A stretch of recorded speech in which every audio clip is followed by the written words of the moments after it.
Right, don't put a lot on with the video, so I'm going to make one. If I look a fool, I don't care, but there's a lot of talk in the industry now, especially dairy, about TB and TB eradication. We've just had the valuer here half an hour ago for the ones that didn't pass the gamma test before Christmas.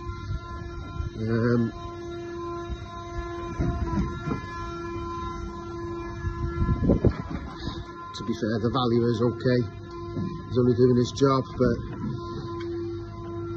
my argument is all the time is we don't want to sell the animals, you know, they're in peak milk production.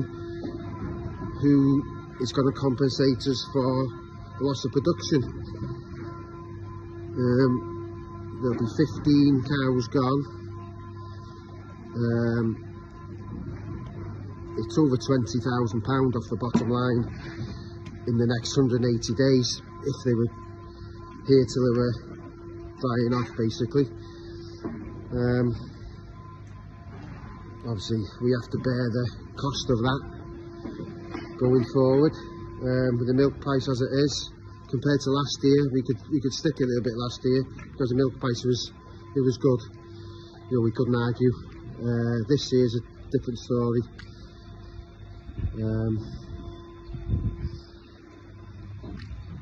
The haulier is picking the cows up in the next hour. I've said to the missus, I'm going from here.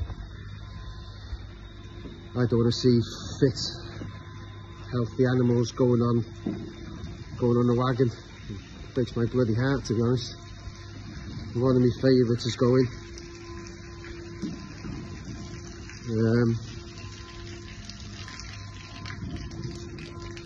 And APHA have said they won't give me a licence to replace what we've lost until the next short interval test, which is 60 days.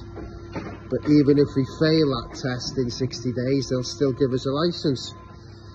So what is the difference of giving us a licence now for me to replace what we're losing, to carry on with basically the same cash flow coming in? It doesn't make any sense. We can fail the next test and still get a licence, but they won't give us a licence now. So there's a fucking sense in that. People sat behind desks and not on the ground.